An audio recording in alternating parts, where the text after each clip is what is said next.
Hi guys. Hello sir. So let's start in 5 minutes. बाकी जो दो तीन बच्चों ने और आने वो आ जाएंगे. तो we were doing the chapter individual groups and teams और इसका हमें second part करना था आज teams का.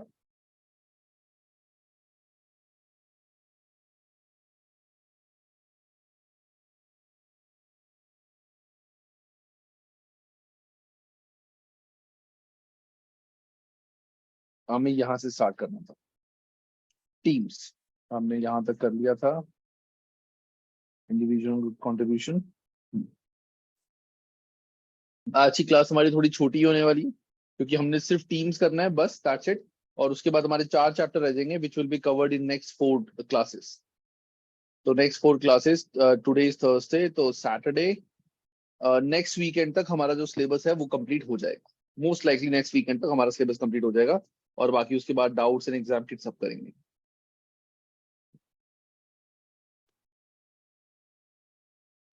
सर हम ट्राई कर सकते हैं कि 19 अगस्त तक पेपर दे दे, क्योंकि आपने कहा था 20 के बाद मत देना पेपर बीटी का. कर सकते हो 19 तक. मतलब जल्दी तो नहीं हो जाएगा ना बहुत की जल्दी के चक्कर नहीं में. नहीं नहीं ऐसा नहीं है इसका. तुम पुराने जो चैप्टर्स है उनकी रिवीजन बस स्टार्ट कर दो. उनके एग्जाम किट क्वेश्चंस करने स्टार्ट कर दो. ठीक है. तो कुछ नहीं है. कोई ऐसा नहीं है कि तुम्हारा बहुत जल्दी हो जाएगा. बिल्कुल ऐसा कुछ नहीं है. इस सब्जेक्ट के लिए तुम स्टडी हब के क्वेश्चन जरूर करना इस सब्जेक्ट के लिए. क्योंकि ये सारे थ्योरी क्वेश्चन हैं. प्रैक्टिकल तो कहीं से भी आ जाए हमें आंसर निकालना होता है. थ्योरी क्वेश्चंस में हमारे को हर टाइप के क्वेश्चंस को करने पड़ेंगे. तो इस सब्जेक्ट के लिए तुम स्टडी हब के क्वेश्चंस करते रहो साथ साथ प्रैक्टिस क्वेश्चंस प्लस इसके एग्जाम किट. और जब हमारा सिलेबस कंप्लीट हो जाएगा नेक्स्ट वीकेंड तक तब तक तुम बाकी करके will provide you one mock और सीधा तुम एग्जाम दे सकते हो. बिल्कुल दे सकते हो. 20 अगस्त तक कोई उसमें दो राहें नहीं. Okay sir.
या सो बिपाशा, तुमने क्वेश्चन की मुझे, what is investment bond loan capital?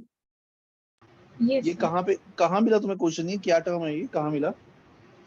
Sir वो फर्स्ट चैप्टर का क्वेश्चन था पीटी का ही, कि गवर्नमेंट का सोर्स ऑफ फाइनेंस में 4 ऑप्शन था, एक इन्वेस्टमेंट ये वाला और एक रिटेन अर्निंग और बाकी 2 अच्छा, ये वेंचर। चारों के बीच में कॉमास हैं? नहीं sir, investment bond loan capital एक साथ है। ये कहाँ पे है, मुझे बताओ एक बार। एक मिनट सर, वो एसीसी का स्टडी हब में। इन्वेस्टमेंट बॉन्ड लोन कैपिटल तो कोई टर्म ही नहीं होती है। Investment bond is something else, loan capital is something, loan is अलग, कैपिटल इज अलग। सर मैं आपको फोटो भेज दूंगी बाद में।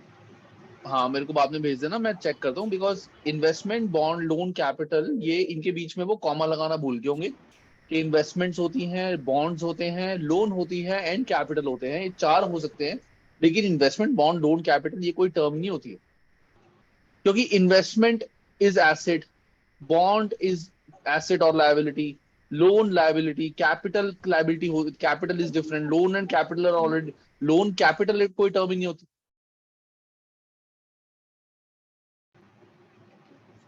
ठीक है ना, कोई बात नहीं, स्टडी हब भी उन गलतियां हो जाती हैं, जिस दिन अभी भी लॉन्च किया, उनको ज्यादा चीजों के बारे में नहीं पता, वो छोटी मोटी मिस्टेक्स हो सकती है।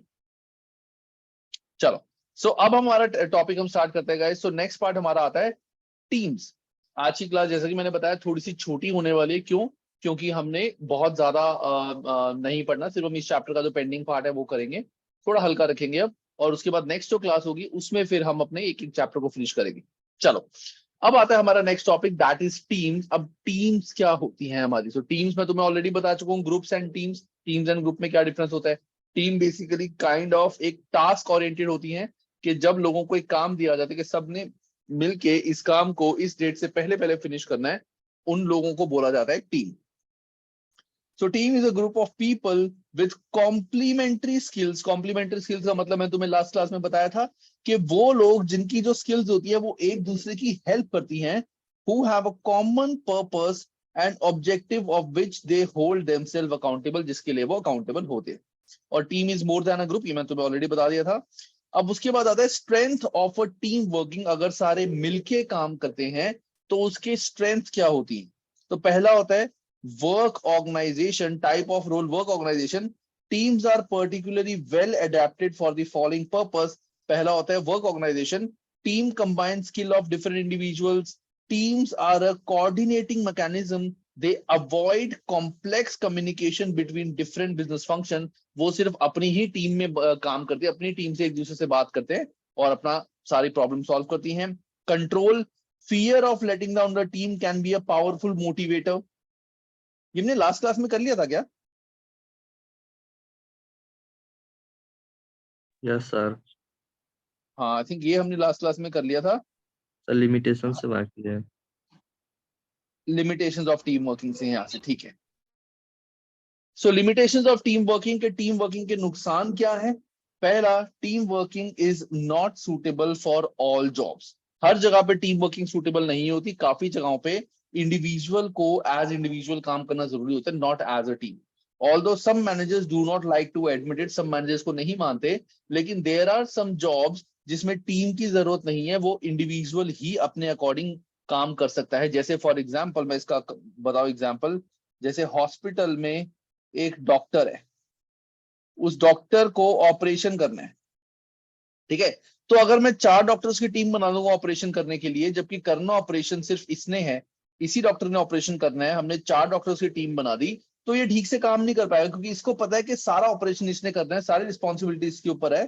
तो ये अपना काम इसको खुद इंडिपेंडेंटली करने दो, रादर देन हम 4 डॉक्टर की टीम बनाए, वो गाइड करके सब कुछ बताएं। तो कई जगहों पे टीम सूटेबल नहीं होती।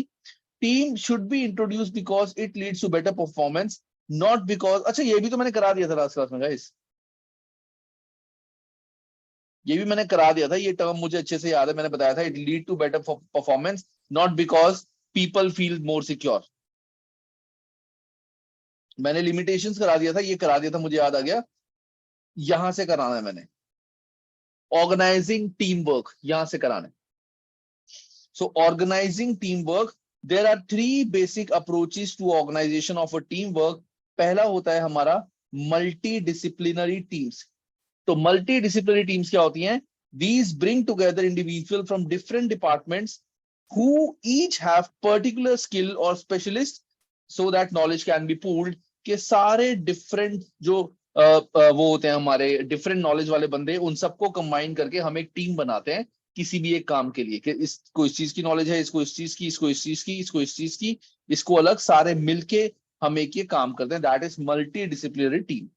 सेकंड आता है multi skill team, bring together individual who can perform any group task, allowing greater flexibility in allocating roles। Multidisciplinary teams bring individual who can perform any of the group tasks। कि basically multi skill teams में हमने बहुत सारे बंदे लेके आए हैं जो कोई भी काम कर सकते हैं। ऐसा नहीं है कि उनको सिर्फ एक ही काम आता है, they can do any job जो भी हमारे को ग्रुप में कराना है। That is multi skill team. Third आता है virtual team.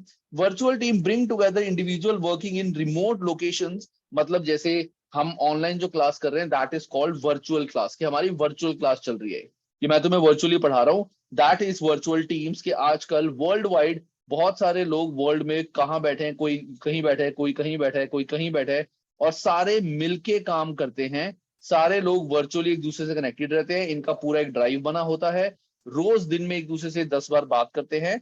Those are called virtual teams.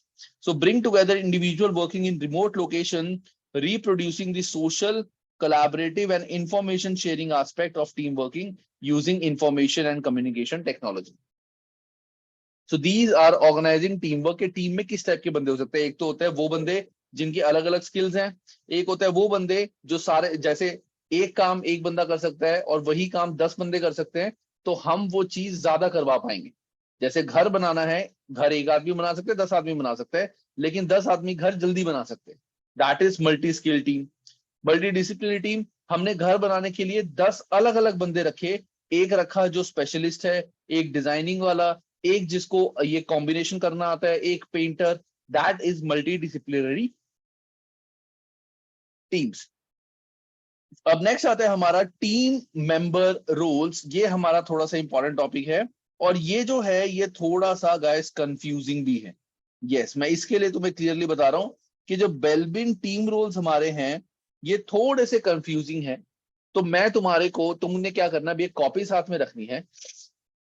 इन सबके बारे में जो मैं तुम्हारे को अपनी लैंग्वेज में शॉर्ट में लिखवाऊंगा, तुम्हें वो भी लिखना है, क्योंकि इसका कहीं पे भी क्लियर डेफिनेशन नहीं दी हुई, तो यहाँ पे काफी ज्यादा कंफ्यूजन होती है।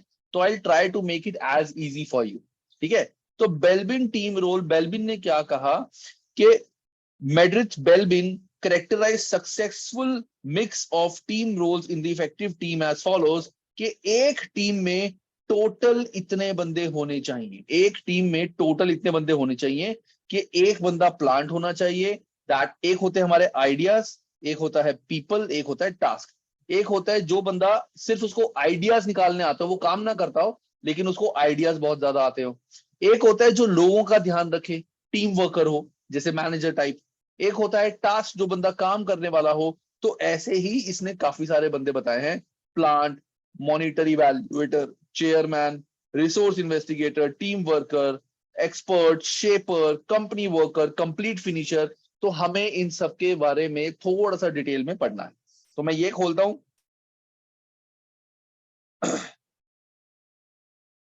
तो मैं तुम्हारे को यहीं पे चीजें लिख दूंगा।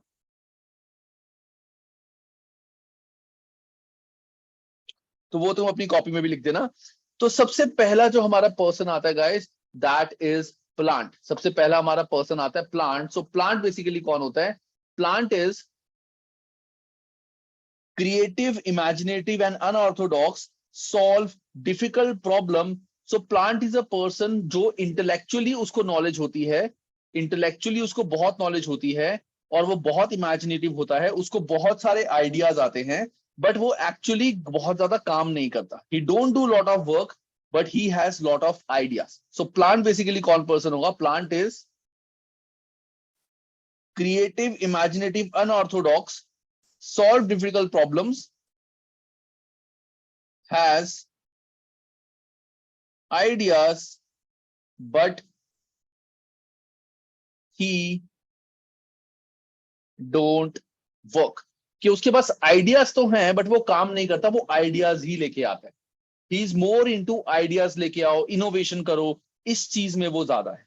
सो plant is creative, imaginative, unorthodox, has ideas but he do not work, ignores details, too preoccupied to communication effectively. वो इसी में रह जाता है, आइडियाज बनाने में, जनरेट करने में, डिस्कस करने में, तो वो डिटेल्स में, वर्किंग में काम नहीं करता.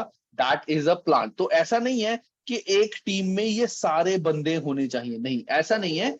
ये एक बंदे का करेक्टरिस्टिक है कि एक बंदा होना चाहिए जो प्लांट हो, दैट मींस जिसको आइडियाज आते हो. एक बंदा ऐसा हो, तो ये चीज है. नेक्स्ट आता है हमारा पर्सन, रिसोर्स इन्वेस्टिगेटर. तो रिसोर्स इन्वेस्टिगेटर बेसिकली पर्सन क्या होता है कि इसको आइडियाज नहीं आते, नो आइडियाज, बट ये जो पर्सन है, he is good in creating contacts. तो he not ideas, he is good in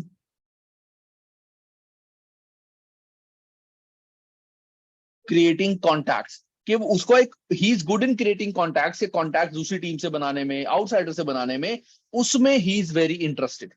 but तभी उसका नाम है रिसोर्स इन्वेस्टिगेटर. कि कहां कहां से हमें रिसोर्सेज लेके आना है. इसके कोई आइडियाज नहीं होते, नो आइडियाज, इसके अंदर कोई आइडियाज नहीं आते, वो सारी ये बना के देता है. ये सिर्फ रिसोर्सेज देखता है कि हम कहां कहां से ये आइडियाज लेके आ सकते हैं, कहां कहां से काम करा सकते हैं. That is resource investigator. ठीक है. उसके बाद थर्ड जो हमारा पर्सन आता है, दैट इज कोऑर्डिनेटर, और इसको हम बोलते हैं चेयर. चेयर कोऑर्डिनेटर, या फिर हम इसको चेयर पर्सन भी बोल सकते हैं. कोऑर्डिनेटर, और इसको हम चेयर पर्सन भी बोल सकते हैं. तो कोऑर्डिनेटर कौन होता है, चेयर पर्सन कौन होता है, इसको हम लीडर भी बोल सकते हैं. We can also call him a leader. तो ये बेसिकली कौन होता है, जो एक बैलेंस और डिसिप्लिन पर्सन होता है, एंड ये बेसिकली सबके साथ मिलके काम करता है. He is mature, confident and a good chair person, clarifies goals, promote decision making, delegates well. ये टीम वर्किंग से काम करता है, मिलके काम करता है. So he is like a team worker. ये जो चीजें दी हुई हैं, ये हमें इनके नेगेटिव दिए हुए हैं. ये तुम चाहो तो पढ़ सकते हो, चाहो तो इसको इग्नोर कर सकते हो, डजेंट मैटर. मेन तुम्हारे को हर एक का मतलब समझना है, बस इसको तुम स्किप भी कर सकते हो, कोई टेंशन की बात नहीं. नेक्स्ट आता है हमारी टर्म शेपर. अब शेपर कौन होता है, शेपर इज अ पर्सन जो एक टास्क ड्रिवन बंदा होता है, कि वो कहता है कि मुझे काम करना है. तो shaper is a person has the drive and courage to overcome obstacle, challenging, dynamic, thrives on pressure. That means he's like a person who is task driven. Shaper is a person who is task driven, के काम आएगा, हम इसको बोलेंगे कि ये काम कर, तो ये वो काम करेगा, ये वो काम करेगा. That is a shaper. कि हम जो भी इसको काम देंगे, ये वो काम स्टार्ट कर देगा, कि चलो मैं ये काम करता हूं. That is a shaper. उसके बाद आता है monitor evaluator. Monitor evaluator, monitor evaluator का पर्सन क्या होता है, ये बेसिकली छोटे छोटे काम करता है. ये बेसिकली क्या होता है, ये छोटे छोटे जो प्रॉब्लम्स होते हैं, सी ऑल ऑप्शंस, जजेस एक्यूरेटली, स्पॉट इश्यूज, जो भी काम में हमारे छोटे छोटे इश्यूज आ रहे हैं, कुछ भी चीजें हो रही हैं, उनको ठीक करता है. जैसे मॉनिटर होता है ना हमारा बंदा, मॉनिटर कौन होता है, क्लास मॉनिटर, जो कुछ भी गलत काम ना हो क्लास में उसका ध्यान रखता है. ऐसी मॉनिटर इवैल्यूएटर टीम में ध्यान रखता है कि कुछ भी काम गलत ना हो रहा हो, सब कुछ ठीक हो रहा हो, सारी चीज अच्छे से हो रही हो. That is monitor evaluator. So एक बार पहले जो मैंने 5 पढ़ाए हैं, इनको पढ़ लो. Plant, resource investigator, coordinator, shaper and monitor evaluator. एक बार पहले इनको अच्छे से पढ़ लो, और ये अपनी कॉपी में कहीं पे लिख लो. ये बहुत जरूरी है, क्योंकि रिवीजन के टाइम पे यही तुम्हारी हेल्प करेंगे. ऐसे तुम पढ़ोगे बुक में से तो क्लियरली कुछ समझ नहीं आने वाला. जो मैं शॉर्ट में लिखवा रहा हूँ वो अपनी कॉपी में साथ साथ लिखते चले जाओ, कि monitor evaluator, shaper, coordinator, resource investigator, plant, ये क्या होते हैं. फिर उसके बाद बाकी के करते हैं, फिर इसका एक क्वेश्चन करेंगे जहां से काफी सारे कॉन्सेप्ट हमारे क्लियर हो जाएंगे.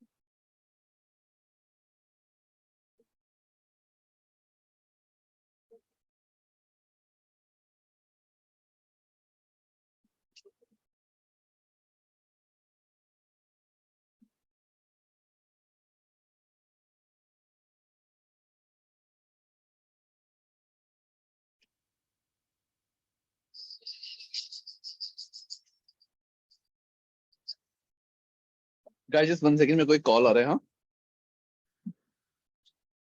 हेलो। हाँ जी।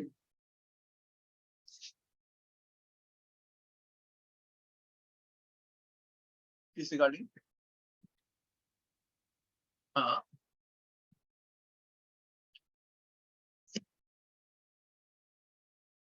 अच्छा,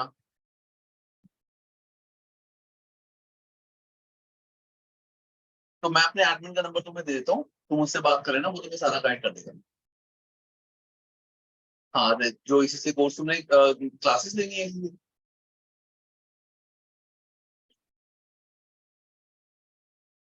अच्छा, कोई बात नहीं, मैं तुम्हें अपने एडमिन का नंबर देता हूँ, वो तुम्हें सारा बता देगा क्लासेस के बारे में, जो नॉलेज लेवल की क्लासेस एंड रजिस्ट्रेशन सब कुछ बता देगा। ठीक है, तो मुझे एक बार व्हाट्सएप पे हाई लिख के भेजो प्लीज।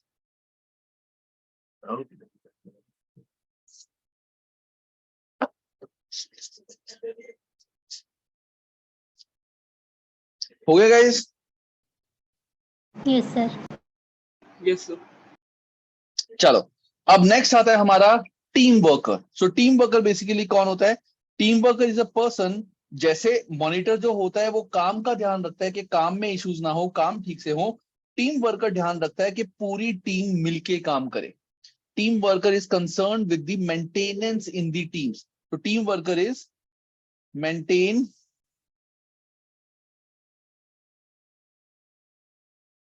टीम वर्क, के बेसिकली सारे जो लोग हैं वो मिलके काम करें। ये काम होता है हमारा टीम वर्कर का। He is cooperative, mild, perceptive, diplomatic, कि वो इस तरह से काम करता है कि सारे बंदे खुश रहें। तो ही इज अ टीम वर्कर। इसके बाद आता है implementer, that is company worker. Implementer का काम क्या होता है? ही इज अ पर्सन कि जो भी हमने आइडियाज हमारे पास आए होते हैं कि हमने इस तरह से काम करना है, ये उन आइडियाज को कन्वर्ट करके उन आइडियाज पे काम करना स्टार्ट करते हैं। हाँ, ये जो आइडियाज हमारे पास आए होते हैं उन आइडियाज पे काम करना स्टार्ट करता है। He turns ideas into practical actions, that is called a implementer.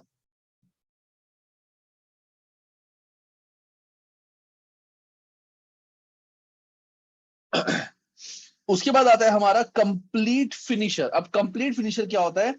Basically he is a person who push the team to achieve the target. Push team to achieve the target. वो team को push करता है कि तुम target को achieve करो, हमें ये टारगेट मिला है, हमें ये काम करना है, ये काम तुम जैसे मर्जी करो, इसको अचीव करो। That is complete finisher. कि complete finisher pushes the team to achieve the target, के सारा टारगेट वो अचीव कर सके, उसके लिए ये पुश करता है। That is called complete finisher. तो तुम देखोगे कि ये ऐसा नहीं है कि हर बंदा ऐसा होना चाहिए। It is like a characteristic of a person, कि वो पर्सन टीम वर्कर भी हो सकता है, वो कंप्लीट फिनिशर भी हो सकता है, लेकिन ये कैरेक्टरिस्टिक्स हमारी टीम के अंदर सारे होने चाहिए। एंड लास्ट आता है स्पेशलिस्ट। स्पेशलिस्ट होता है कि ये कोई भी कंपनी को, कंपनी के टीम को किसी भी चीज में कोई भी डाउट आए, कोई भी छोटी छोटी चीज का, या कोई ऐसी चीज जो आउटसाइड दी बॉक्स है, कि जब भी हम कोई काम करते हैं कोई नई चीज पता लगती है, तो ही इज अ स्पेशलिस्ट जो इस चीज का ध्यान रखता है कि कोई भी चीज अगर आउटसाइड दी बॉक्स आई है जो टीम को नहीं समझ आ रही, ये उस चीज को सॉल्व करके दे, ये बताए कि वो चीज कैसे करनी है। इसको हम एक तरह से स्पेशलिस्ट और एक्सपर्ट भी बोल सकते हैं। तो he provides knowledge and skills in rare supply, कि जो चीज कभी पता नहीं चलती, कोई डाउट्स आते हैं, बड़े खतरनाक डाउट्स आते हैं, ये पर्सन वो सारे डाउट्स पे काम करता है और उनको सॉल्व करता है। That is called a specialist. So एक टीम के अंदर 1 2 3 4 5 6 7 8 9, ये 9 टाइप के इंडिविजुअल कैरेक्टरिस्टिक्स होने चाहिए। तो ये हमारा होता है बेल्बिन टीम रोल, के बेल्बिन ने बताया था कि एक टीम में ये सारे कैरेक्टरिस्टिक्स हमारे होने चाहिए, तभी वो टीम सक्सेसफुल रहेगी। इसको पढ़ लो, अच्छे से देख लो, अच्छे से समझ लो, लर्न कर लो। इसका फिर हमें क्वेश्चन करते हैं जहां पे हमें आइडेंटिफाई करना पड़ेगा कि वो पर्सन कौन सा है। सो तुम्हारे को नाम सारे पता होने चाहिए, और नाम के सिर्फ मतलब पता होने चाहिए, उससे ज्यादा अभी कुछ नहीं। नाम और उनके मतलब तुम्हें पता होने चाहिए।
Done sir.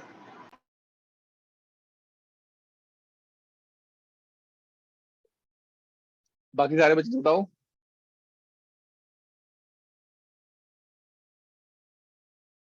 Done, sir.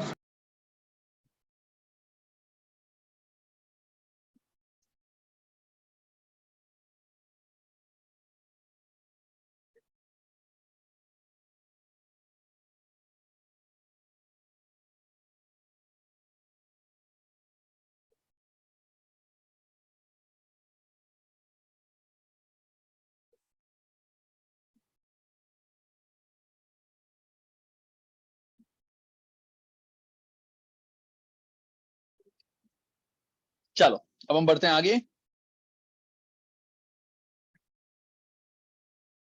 तो इसको भी छोड़ दो, वैसे एक बार पढ़ लेते हैं। चलो अब बैलेंस टीम के बारे में क्या लिखा हुआ है। These team roles are not fixed within any given individual, के हर बंदे के अंदर ऐसा हर एक कैरेक्टरिस्टिक्स नहीं होना चाहिए। Team members can occupy more than one role or switch to backup roles if they require.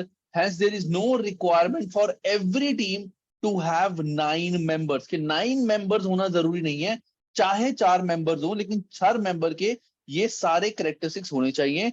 However, since role preferences are based on personality, it should be recognized as individual will be naturally inclined towards say some roles more than others, कि हम एक individual को expect करते हैं कि उसको सारी चीजें ना पता हो लेकिन कुछ चीजें पता हो। ये इसको छोड़ दो, जैसे इसको छोड़ दो, नॉट रिक्वायर्ड, ये तुम्हारे एग्जाम में किसी भी तरीके का कुछ नहीं आने वाला।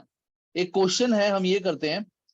चलो ये क्वेश्चन है, तुम्हें इस क्वेश्चन में आइडेंटिफाई करना है कि कौन सा जो लाइन है वो कौन से रोल के बारे में बता रहे। तो ये कोई हार्ड एंड फास्ट नहीं है कि तुम्हें बिल्कुल सही बताना है। ट्राई करो, जो भी तुम्हें लगता है मैं तुमसे डिस्कस करूंगा एक एक करके, सबने मुझे बताना है, सबने बताना है। एंड कोई भी प्लीज सॉल्यूशन नहीं देखेगा, सिर्फ अपने दिमाग में जो भी तुम्हें लगता है, फिर हम सॉल्यूशन से चेक करेंगे कि इसका आंसर क्या है एक एक का। तो पहला है a small print is always worth reading. इस लाइन को कौन बंदा कह सकता है? Small print is always worth reading, कि अगर एक डॉक्यूमेंट है उस पर कुछ छोटा सा भी लिखा हुआ है उसको भी हमें पढ़ना है। दैट मीन्स छोटी छोटी चीजों का हमें ध्यान रख के अपना काम करना है।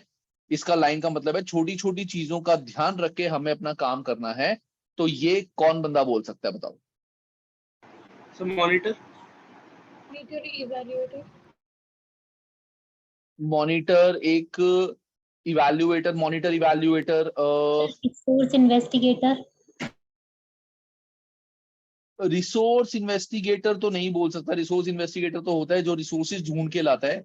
ये तो एक तरह से जो small print is always worth reading मतलब ये काम करने वाला है, तो इसको हम मॉनिटर इवैल्यूएटर भी बोल सकते हैं। लेकिन जो बुक में इसका आंसर है that is complete finisher.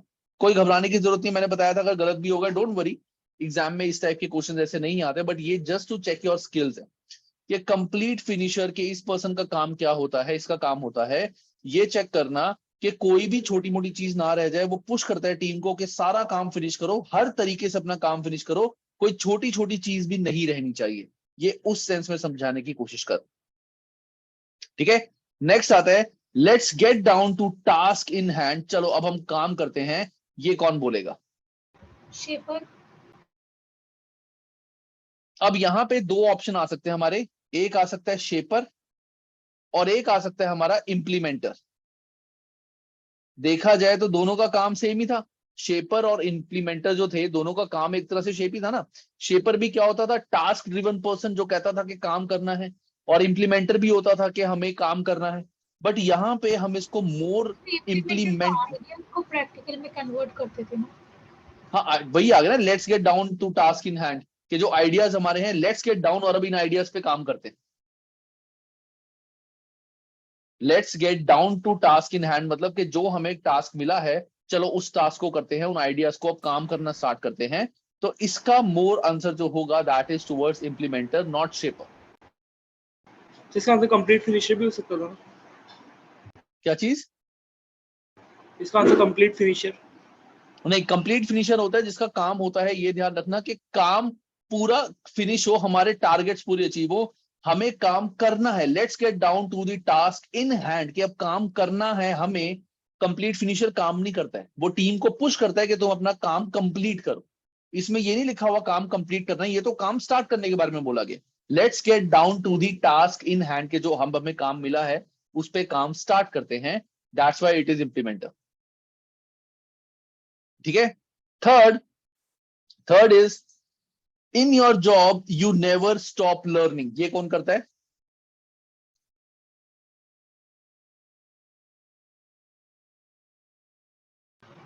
Sir shaper. Plant नहीं, शेपर नहीं कर सकता। प्लांट आइडियाज लेके आता है बहुत सारे, इसको हम प्लांट बोल सकते हैं, yes we can call it a plant, कि वो आइडियाज लेके आता है। ठीक है, डिफरेंट डिफरेंट आइडियाज लेके आता है वो।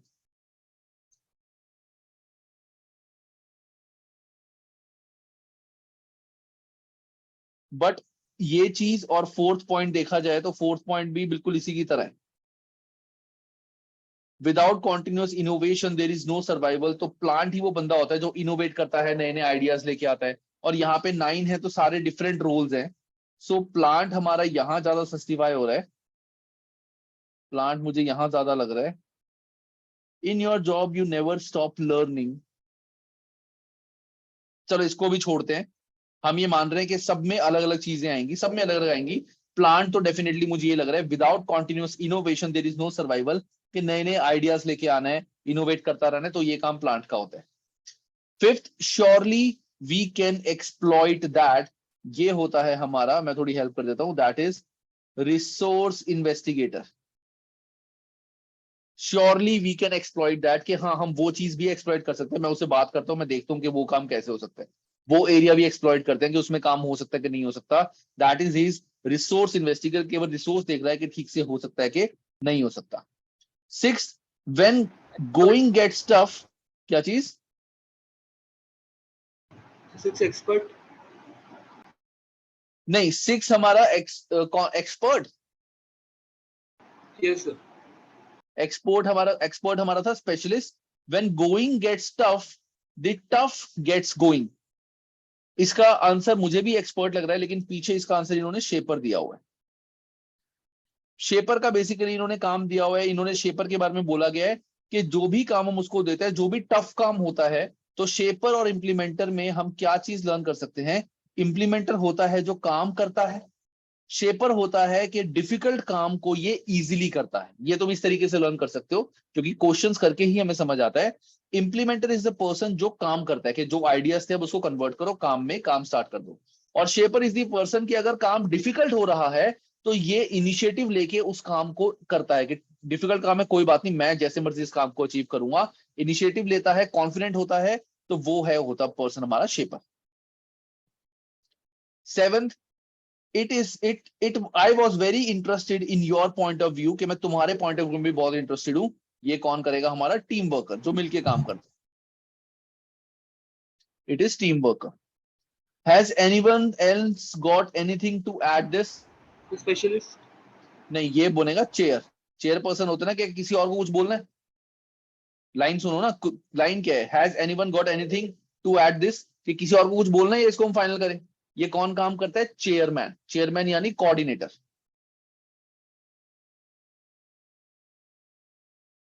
Decision should not be based purely on enthusiasm, कि भाई हमने जो काम डिसीजन लिया है वो खाली एंथुजियाज्म, कि हमारे को जो अच्छा लगता है उसके बेस पे नहीं है। हर चीज हम देख के करेंगे, हमें अपना काम सही करना है। तो ये काम है हमारा मॉनिटर इवैल्यूएटर, ये काम होता है मॉनिटर इवैल्यूएटर का। तो यहां पे हमारा कौन सा बचा? स्पेशलिस्ट। स्पेशलिस्ट मतलब हमारा इन your job you never stop learning, ये काम किसका होता है? स्पेशलिस्ट का। तो इस तरह से गाइस हमारे को इन्होंने जो आंसर्स दिए हुए हैं वो ये। हालांकि तुम्हें घबराना नहीं है कि सर ये आंसर्स कैसे हैं, काफी सारे बच्चों को शायद कुछ चीजें समझ नहीं आई होंगी, बट डोंट वरी। क्या कह रही हो विपाशा? सर एग्जाम में ऐसे ही आएगा? मैं वही तुम्हें बताने लगा था, एग्जाम में तुमसे ऐसी चीजें नहीं पूछे जाएंगी। वो तुम्हारे को एक सिचुएशन देंगे और वो तुमसे पूछेंगे बताओ कि ये कौन सा बेल्बिन का रोल है वो डिफाइन करता है, या फिर कौन सा इसमें से बेल्बिन का रोल नहीं है। इस टाइप के भी क्वेश्चन आ सकते हैं। सो मैं कभी नहीं बोलता, लेकिन ये अकेला ऐसा टॉपिक है जिसको मैं कहता हूं कि बहुत डिटेल में मत करना, सिर्फ नाम याद कर लेना मैं ये नहीं कह रहा कि टॉपिक छोड़ दो, सिर्फ नाम याद कर लेना सारे A to Z, और हर एक का काम जो मैंने क्रक्स में बताया हुआ है वो याद कर लेना कि कंप्लीट फिनिशर होता है जिसका काम क्या होता है कि उसको काम सबसे मिलके कंप्लीट करवाना है, सारा काम जैसे मर्जी करके कंप्लीट करवाना है, हर चीज देख के। इंप्लीमेंटर वो बंदा होता है कि जो भी हमने आइडिया सोचे होते हैं उसके अगेंस्ट काम करना शुरू करता है। स्पेशलिस्ट वो बंदा होता है, और इंप्लीमेंटर के साथ ही आता है शेपर। शेपर होता है कि अगर डिफिकल्ट काम हो तो वो इनिशिएटिव लेके उसे करता है। स्पेशलिस्ट होता है कि कुछ भी चीज है जो हमारे को नई चीज पता लगी है, जो हमें समझ नहीं आ रही, शेपर स्पेशलिस्ट वो काम करता है। प्लांट वो काम पर्सन होता है जो बहुत सारे आइडियाज लेके आता है, इनोवेशन लाता है। रिसोर्स इन्वेस्टिगेटर हर तरीके के रिसोर्सेज आइडेंटिफाई करता है कि कहां कहां से हमारे पास अपॉर्चुनिटी है काम को करने की। टीम वर्कर होता है, वो पूरी टीम को खुश रखता है, सबसे मिलके काम करता है। कोऑर्डिनेटर होता है, ये सबसे मिलके डिसीजंस लेता है कि हमें क्या करना है, एंड ये एक तरह से चेयर पर्सन होता है, चेयरमैन होता है जो फाइनल डिसीजन लेता है। और मॉनिटर इवैल्यूएटर जो भी काम हो रहा होता है उस काम का ध्यान रखता है कि काम गलत ना हो। बस इतना ही हमें याद रखना है। अब अगर क्वेश्चन बहुत ही टिपिकल इस टाइप से आ गया तो डेफिनेटली इसका कोई भी राइट आंसर नहीं है, क्योंकि इन्होंने जो आंसर दिया है वो अपने अकॉर्डिंग दिया है। And I am telling you, अगर ये एसीसीए में क्वेश्चन होता है इसके सारे आंसर्स अलग होते हैं, इन सब के आंसर्स अलग होते हैं, because this is very open ended. अब जैसे you in your job you never stop learning, ये और इसमें कोई फर्क ही नहीं है, तो it can also be plant. So ऐसी चीजें हो सकती है। मैं सिर्फ तुम्हें बता रहा हूं कि बुक का पॉइंट ऑफ व्यू क्या है जो इन्होंने ये आंसर्स दिए। ठीक है, टेक 2 मिनट्स अच्छे से इसको पढ़ लो, फिर आगे बढ़ते हैं। और ये अकेला टॉपिक है पूरा हमारा ACCF1 में जो थोड़ा सा तिरछा है, टेढ़ा है, बाकी सारे हमारे इजी।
Done sir.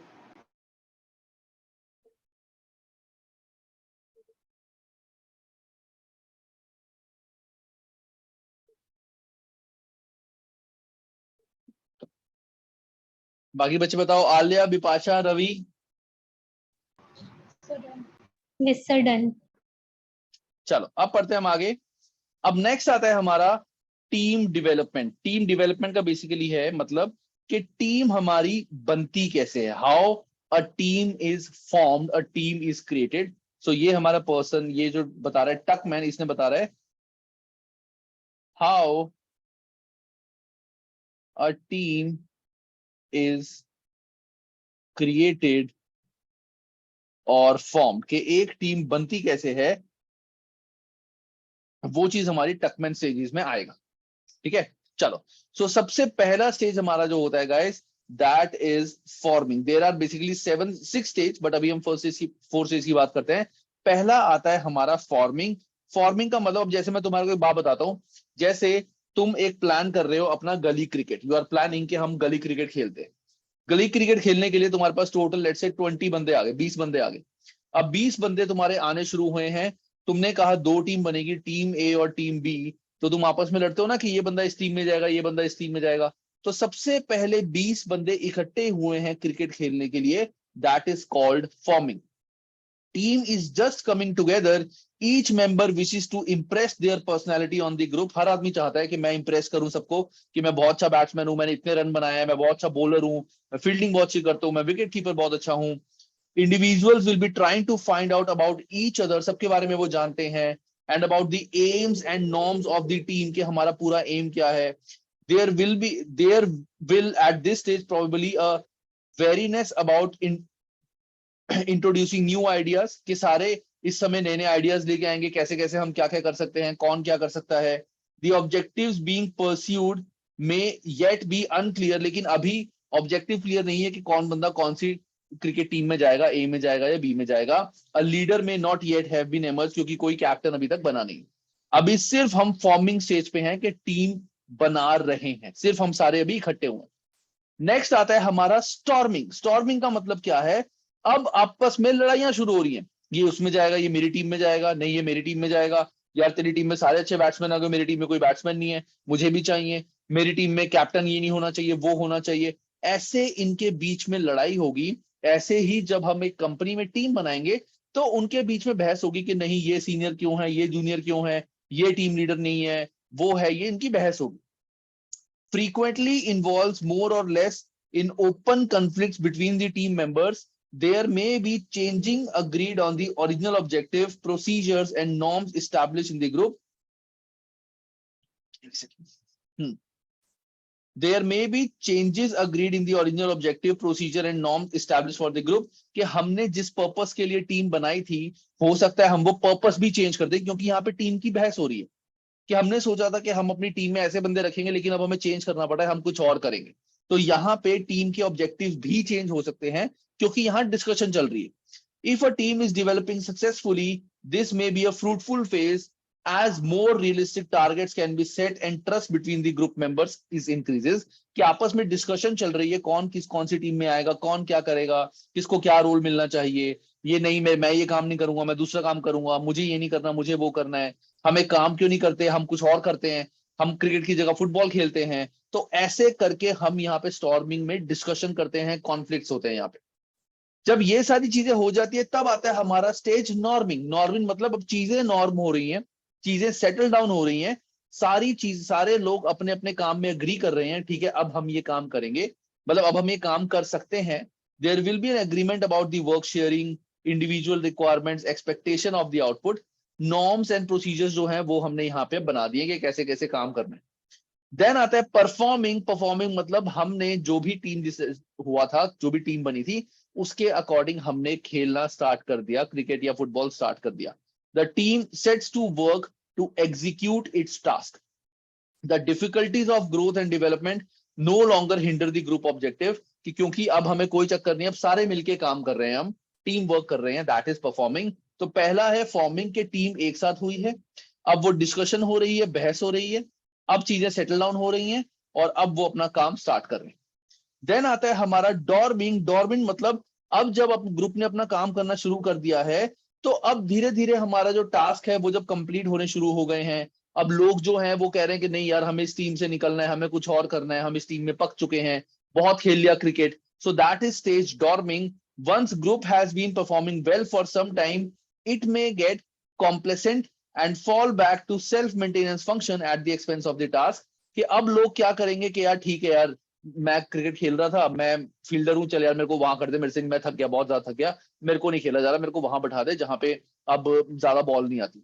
ऐसी सारे बंदों ने बोलना शुरू कर दिया अगर, तो सोचो टीम कैसे चलेगी। So that is dorming stage. इसके बाद आता है मॉर्निंग और एडजर्निंग, जहां पे हम अपना टीम खत्म कर देते। The group cease itself having fulfilled its purpose. हमारा पर्पस फुलफिल हो गया, क्रिकेट खेलना था खेल लिया, मैच होना था हो गया, और it is a temporary group due to temporary physical disband. अब यहाँ पे हम अपना जो टीम है उसको हम बंद कर देते हैं। So this is a stage of confusion, sadness, anxiety as the group breaks up. This is evaluation of achievement and gradual this, कि हमने जो अपने टारगेट्स बनाए थे वो टारगेट्स हमने इस टीम के थ्रू अचीव करे कि नहीं करे। दैट इज हमारा टकमैन स्टेजेस इन टीम, कि टीम कैसे बनती है। Forming, storming, norming, performing, dorming and adjourning. तो टेक 2 मिनट्स, अच्छे से इसको सारे पढ़ लो, forming, storming, norming, performing, dorming, adjourning, ये भी तुम्हें टर्म लर्न करनी है। अपनी कॉपी में लिख भी लेना टकमैन का, कि टकमैन ने हमें ये सारी चीजें बताई थी और इसने बताया था टीम बनती कैसे है, और सबका चाहो तो शॉर्ट में छोटा सा लिख सकते हो। फटाफट से लिख लो, फिर आगे बढ़ते हैं।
सर डॉर्मिंग का मतलब ये है ना कि वापस लड़ाई चालू हो जाती है। लड़ाई नहीं चालू होती, हम ये बोलते हैं कि अब सारे टीम का छोड़ के अपना अपना सोचना शुरू कर देते हैं कि बस यार अब बहुत क्रिकेट खेल लिया, मैं थक गया, मुझे और नहीं खेलना। मतलब अब पहले जो हम सोच रहे थे कि हमें पूरी टीम को जिताना है, अब वो अपना अपना सोचना शुरू कर देते हैं कि यार मैं थक गया, बस और नहीं खेलना, मेरे से ज्यादा रन नहीं बन रहे, दैट्स इट। तो वो अपना अपना सोचना शुरू कर देते हैं। सर एक बार परफॉर्मिंग बता दीजिए। परफॉर्मिंग मतलब कि जिस पर्पस के लिए हमने टीम बनाई थी, जैसे मैंने बताया था क्रिकेट खेलने के लिए, तो अब वो क्रिकेट खेलना शुरू करते हैं।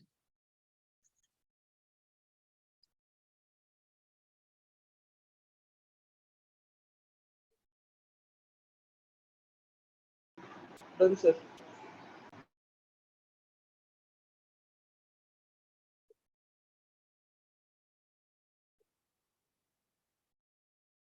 Done sir.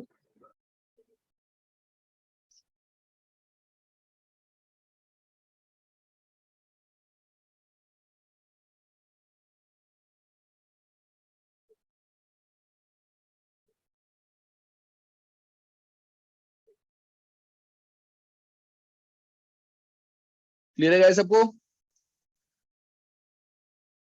चलो, अब एक ये क्वेश्चन है, ये क्वेश्चन सारे बच्चे करो, मैं फिर किससे भी पूछूंगा कि किस में क्या होना है, कि कौन सी स्टेज की बात कर रहे हैं।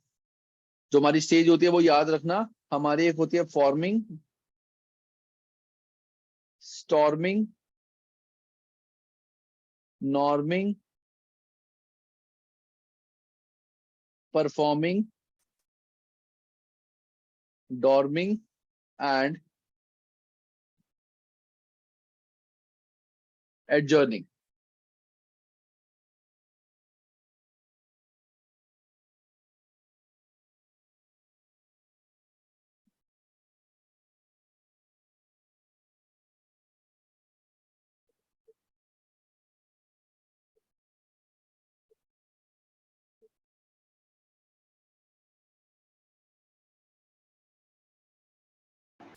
सेकंड वाले का मतलब क्या है? प्रोग्रेस बिकम स्टैटिक मतलब?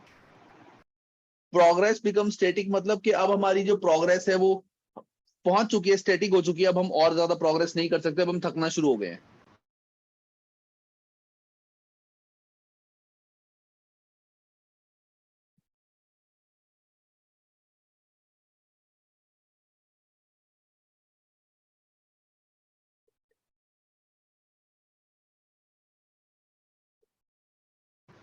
सर यहाँ पे लास्ट वाला जो पॉइंट था एडजॉर्निंग, वो तो नहीं है ना ऑप्शन में?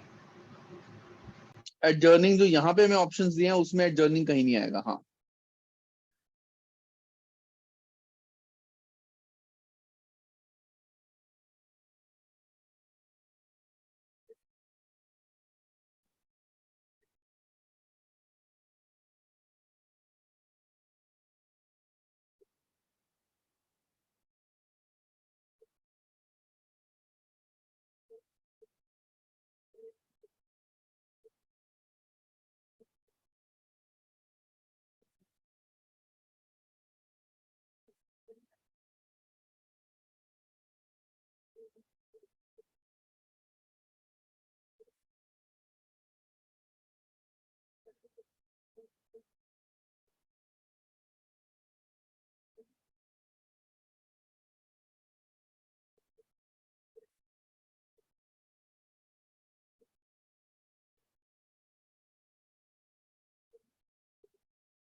एक्सक्यूज मी, हो गया है सबका? Yes sir. चलो, मुझे ईशान पहला बताओ क्या होगा? Forming. Forming. Sir storming. Storming sir.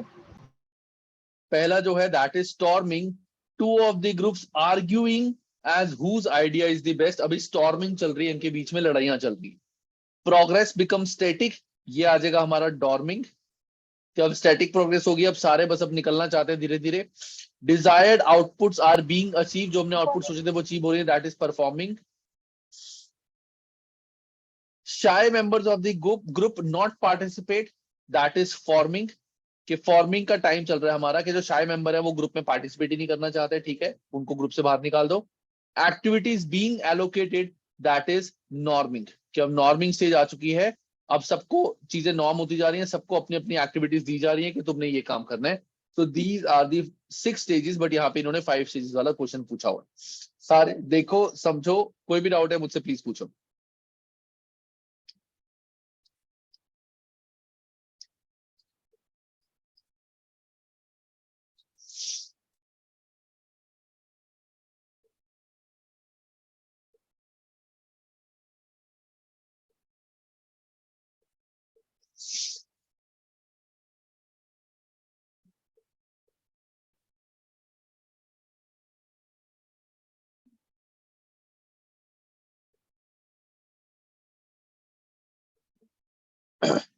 Clear है गाइस सबको?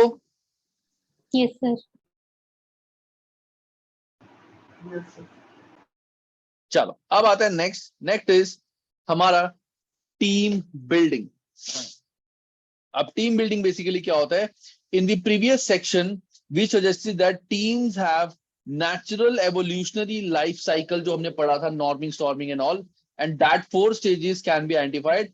Not all teams develop into mature teams and might be stagnating in any one of these stages, के कई बार काफी सारी टीम्स एक ही स्टेज पे स्टैग्नेट हो जाती है, फंस जाती है, कि फॉर्मिंग में ही फंस गई, स्टॉर्मिंग में फंस के वहीं से बंद हो गई। तो देयर कैन बी टीम्स, ऐसा नहीं है कि सारे स्टेजेस तक पहुंचती है, काफी सारी टीम्स काफी जगहों पे यहाँ पे रुक भी जाती है। So it often falls to the supervisor or manager to build the teams. There are 3 main issues involved in team building. तो ऐसा नहीं है कि टीम जो है वो सारे स्टेजेस को पार करती है। कई बार नॉर्मल स्टेजेस में, जैसे स्टॉर्मिंग में लड़ाई होगी, नॉर्मिंग में इशू होगी, कहीं पे भी इश्यूज हो सकते हैं और टीम वहां पे हमारी बंद हो सकती है, काम रुक सकता है। तो मैनेजर का काम होता है ध्यान रखना कि टीम ठीक से काम करे। तो मैनेजर को क्या क्या इश्यूज आइडेंटिफाई करने होते हैं? पहला होता है हमारा टीम आइडेंटिटी, कि get people to see themselves as a part of the group. उसको, उन सारे इंडिविजुअल्स को इस तरह से एनकरेज करना होता है कि सबको लगे कि वो टीम का पार्ट है। जैसे जब तुमने कोई भी स्पोर्ट्स खेला हो, ग्रुप एक्टिविटी वाला, तो वहां पे हर एक को फील कराया जाता है कि हाँ यार, तू इस ग्रुप का प्राइम मेंबर है। जो भी कैप्टन होता है उसका ये होता है काम, वो हर प्लेयर को ये आइडेंटिफाई कराए कि वो पर्सन इस टीम का मेंबर है एंड काफी इंपॉर्टेंस है उसकी। ऐसा नहीं है कि बस ठीक है, तू है, तू तो विकेट कीपर है, तेरी तो कोई वैल्यू नहीं है, तू तो फील्डर है, तेरी कोई वैल्यू नहीं है। तो ऐसा कुछ नहीं है, हर एक को उसकी इंपॉर्टेंस बताते हैं कि बैट्समैन की अपनी वैल्यू है, बॉलर की अपनी वैल्यू है, फील्डर की अपनी वैल्यू है, विकेट कीपर की अपनी वैल्यू है। दूसरा इशू जो आता है दैट इज टीम सॉलिडेरिटी, मतलब encourage loyalty so that members put in extra effort for the sake of the team. कि अगर मान लो एक पर्सन बहुत थक गया, वो फिर भी क्रिकेट खेलेगा कि नहीं, मुझे अपनी टीम को जिताना है। जैसे जो इंडियन टीम या जो भी हमारी टीम्स होती हैं, टीम्स के जितने भी प्लेयर्स होते हैं, they are people who are loyal to the team. वो टीम के लिए सोचते हैं कि हमें इंडियन टीम को जिताना है, चाहे हम थक जाए, हमें चोट लग जाए, लेकिन हम तो खेलेंगे, हम इंडियन टीम को जिताएंगे। दैट इज टीम सॉलिडेरिटी, कि टीम के लिए एक लॉयल्टी एनकरेज करना है हमें, loyalty. Next is shared objective, encourage the team to commit itself to shared work objective and to cooperate willingly and effectively to achieve them। कि सबने मिलके काम करना है। ऐसा नहीं है कि तुम्हें सिर्फ अपना अपना देखना है, कि तुम अच्छा खेल सकते हो, तुम्हें अच्छी बैटिंग आती है, दैट मीन तुम बस बैटिंग करो, बाकी सारे बैट्समैन को आउट करते चले जाओ कि उसको रन आउट करा दिए क्योंकि मैंने खेलना है। ऐसा नहीं है, हमें पूरी टीम के साथ मिलके काम करना है। ये 3 इश्यूज हैं जो एक मैनेजर या लीडर को इन सब का ध्यान रखना होता है। So team development can be facilitated by achieving team building measures to support team identity, team solidity and commitment to the shared objective. ये होता है हमारा टीम बिल्डिंग. एक बार देख लो इसको अच्छे से, फिर आगे बढ़ते हैं. इन सबको डिटेल में पढ़ेंगे.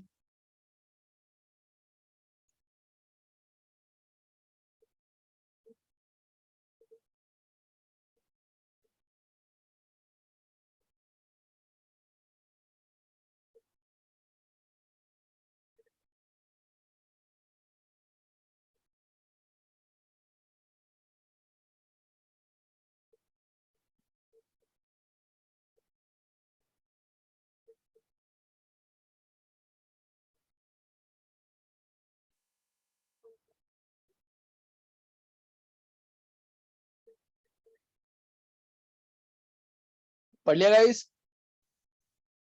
Yes, sir. Yes, sir. Okay, just 1 second. Ravi का क्या इशू आ रहा है? वो बार बार लॉग इन लॉग आउट हो रहा है. रवि क्या इशू आ रहा है तुम्हारे साथ? Why you are trying, why you are logging in log out? क्या इशू आ रहा है?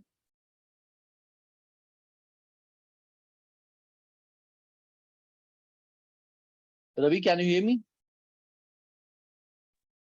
Yes sir. सर क्या इश्यूज आ रहे हैं बार बार? सर लाइन जा रहा था सर. अच्छा, ओके सर इलेक्ट्रिसिटी प्रॉब्लम था सर. Okay okay okay. चलो, सो नेक्स्ट हमारा एक क्वेश्चन है. ये ऐसा क्वेश्चन एग्जाम में नहीं आता क्योंकि एक्सप्लेनेशन वाला क्वेश्चन है. नेक्स्ट हमारा आता है टीम आइडेंटिटी एंड जो हमने पढ़ा था सॉलिडेरिटी, उनको थोड़ा सा इन्होंने एक्सप्लेन किया हुआ है कि टीम आइडेंटिटी में how can a manager helps you to feel कि तुम उस टीम का एक पार्ट हो. कैसे? तो पहले जैसे इन्होंने एग्जांपल दिया हुआ है कि पूरी पूरी टीम का एक प्रॉपर नेम होना चाहिए. जैसे staff at McDonald's restaurant are known as the crew. In other cases name would be more official के तुमने पूरी टीम का एक नाम बनाया हुआ है. तुम्हारे टीम की एक प्रॉपर यूनिफॉर्म है, क्योंकि अगर तुमने वो यूनिफॉर्म डाली हुई है यू कैन से कि हाँ मैं इस टीम का पार्ट हूं. ठीक है ना? जैसे अगर इंडियन क्रिकेट टीम है, तुमने उसकी जर्सी डाली हुई है, that means you are a part of Indian cricket team. ठीक है ना? Expressing the team's self image, teams often develop their own jargon especially for new projects. जैसे काफी सारी चीजें होती है, काफी सारी टीम्स अपने शॉर्टकट्स बनाती है एक दूसरे को बुलाने के लिए नाम. जैसे हमारी जो आर्मी होती है, आर्मी एक दूसरे को कभी भी नाम से नहीं बुलाती. जैसे बोलते हैं हाँ चीता, ये वो ऐसे से नाम रख लेती है. तो ऐसी टीम्स अपने जारगन्स बना लेती है सारी टीम, ताकि एक तो नाम भी रिवील ना हो और दूसरा एक उनको एक अपना ही मतलब एक वो रहे, अपना कंफर्ट जोन रहे कि वो सबको अपने अपने नाम से बुला रहे हैं, शॉर्टकट नाम से. Building team mythology. Over time, groups and teams build their own history and characters. Story from the past may take on almost mythical nature, mistakes as well as successes. के पुराने जो लोगों ने काम किया है उनकी सक्सेस, उनके फेलियर को देख के टीम जो है वो और तरीके से कि पहले वो बंदा इस टीम का पार्ट था, उसने ये गलती करी, हमें ये गलती नहीं करनी. That is team identity. And a separate space की टीम को हमने बिल्कुल ही अलग स्पेस दी हुई है. जैसे कहते हैं ना टीम ड्रेसिंग रूम, कि हर टीम का अलग ड्रेसिंग रूम है, like that. So it might help team members to work together in same or adjacent offices, but this is not always possible. जरूरी नहीं है कि टीम आज की डेट में, क्योंकि हम कॉर्पोरेट की बात कर रहे हैं, हम क्रिकेट खेलने की बात नहीं कर रहे, कि सारे एक ही ऑफिस में बैठ के काम करें. हम आजकल तो रिमोट बेस्ड भी काम होते हैं जो हमने ऊपर पढ़ा है, कि टीम के बंदे कोई कहाँ काम कर रहा है, कोई कहाँ काम कर रहा है, कोई कहाँ काम कर रहा है. They are always connected with each other अपनी स्पेस में, कि उनके कनेक्शन में और कोई पर्सन नहीं आ सकता. These are team identity. Next आता है हमारा टीम सॉलिडेरिटी, मतलब कि टीम से लॉयल कैसे होना है. एक बार इसको भी फटाफट से पढ़ लो, तुम खुद ही पढ़ लो इसको, सिंपल सा है. फिर आगे बढ़ते हैं.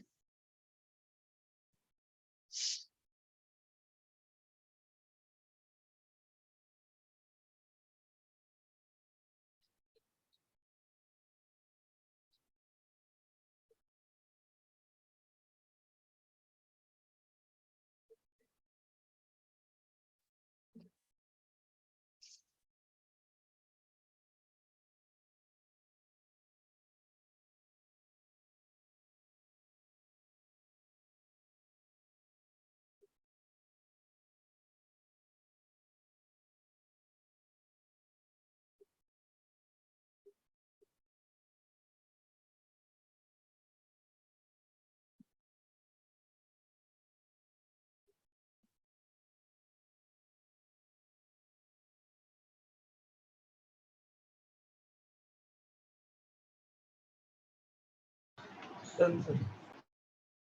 Okay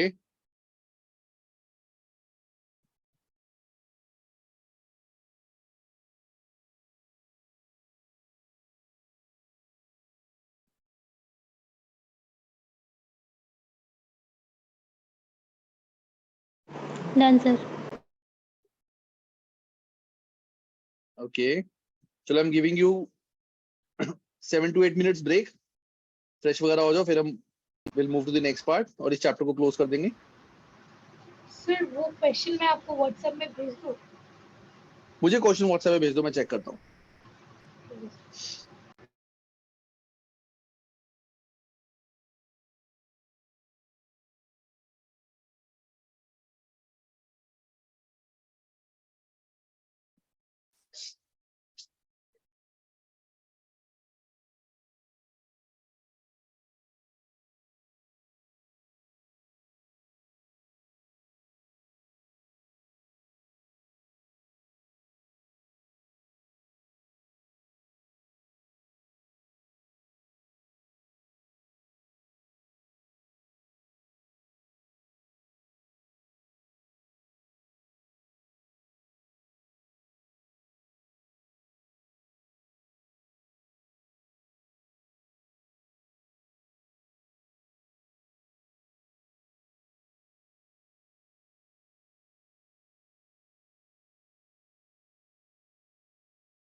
Yes, guys, all are with me?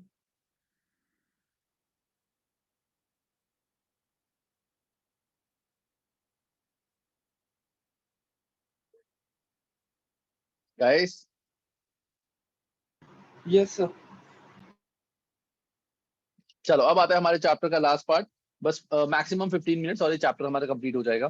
फिर तुम्हारे को पुराने चैप्टर्स के एग्जाम किट, अब मैं सारे एग्जाम किट जो है ना पेंडिंग, वो मैं एक साथ ही सॉल्व कराऊंगा, क्योंकि 3-4 चैप्टर्स रह गए हैं। वो खत्म करके फिर सीधा सीधा एग्जाम के डिस्कशन करेंगे एक दिन, ठीक है ना। चलो अब आता है हमारा shared objectives. Shared objective basically क्या है, ये सिंपल सी बात है, ये जो हमने ऑलरेडी पढ़ लिया, इस सभी को एक छोटी सी लैंग्वेज में बताया हुआ है। Nothing as such for you to learn, सिर्फ एक बार पढ़ना है कि getting commitment to team shared objectives में involve range of a leader activity, कि शेयर्ड ऑब्जेक्टिव के सारे मिलके काम करें, कि जो भी हमारे टारगेट्स हैं, ऑब्जेक्टिव है, वो सारे मिलके वो चीज टारगेट अचीव करें। उसके लिए लीडर को क्या क्या करना है, clearly setting out objective of the team, allowing team to participate in setting objective, के टीम भी हमारे ऑब्जेक्टिव सेट करने में पार्टिसिपेट करे, giving regular feedback on progress and results with constructive criticism. Constructive criticism मतलब कि अगर उनको क्रिटिसाइज भी कर रहे हो तो इस वजह से क्रिटिसाइज करो कि वो उनके लिए इफेक्टिव रहे, अच्छा रहे, वो फ्यूचर के लिए अच्छा सोचे। अगर किसी को क्रिटिसाइज कर रहे हो, ऐसा नहीं कि उसको जॉब से निकालना है, इस तरीके से कि वो उसको एक बेटर रिजल्ट निकाले नेक्स्ट ईयर के लिए। Getting the team involve in providing performance feedback, के सारी टीम एक दूसरे के रिव्यूज भी दे। ऑफरिंग पॉजिटिव रीइंफोर्समेंट मतलब प्रेज वगैरह करना, और कई बार नेगेटिव रीइंफोर्समेंट भी होता है कि भाई हम तुझे निकाल देंगे, तुझे काम करना पड़ेगा, ऐसे भी कर सकते हैं। Championing the success of the team within the organisation, की अगर टीम ने सक्सेस अचीव कर ली है, तो जैसे टीम को हमने एक टीम पार्टी पे ले गए, हमने टीम में अलग अलग एम्प्लॉय ऑफ द ईयर ऐसे ऐसे अवार्ड्स वगैरह लगा दिए, that is championing the success of the team in the organisation. Simple सा टॉपिक है कि लीडर को, जो टीम मेंबर्स होते हैं, उनके साथ मिलके क्या क्या ऑब्जेक्टिव्स के लिए चीजें करनी पड़ती। नेक्स्ट आता है सक्सेसफुल टीम, कि हमारी जो टीम है वो सक्सेसफुल है या नहीं, वो हमें कैसे पता चलेगा, कि टीम हमारी इफेक्टिव है या इनइफेक्टिव है, वो हमें कैसे पता चलेगा। तो task of a team leader is to build a successful और effective team. The criteria for team effectiveness include task performance, कि हमारे टास्क जो हैं वो पूरे पूरे अचीव हो रहे हैं। Team functioning, constructive maintenance of team working, managing the demands of team dynamic roles and process, कि सारी टीम अच्छे से फंक्शन कर रही है, एंड जितने भी मेंबर्स हैं वो सारे हमारी टीम के सेटिस्फाइड हैं, टीम काम कर रही है, टीम के लोग आपस में ठीक से काम कर रहे हैं, और जितने भी मेंबर्स हैं वो सारे सेटिस्फाइड हैं। अगर ये तीनों चीजें अचीव होंगी, दैट्स द प्लेस जहां हम कह सकते हैं कि हमारी टीम जो है वो इफेक्टिव है। अब हम नीचे पढ़ेंगे यहाँ पे कुछ कैरेक्टरिस्टिक्स जो हमें बताएंगे कि कैसे हम बोल सकते हैं कि टीम इफेक्टिव है या नहीं इफेक्टिव, वो हम कैसे बता सकते हैं। तो जैसे सबसे पहला होता है लेबर टर्नओवर।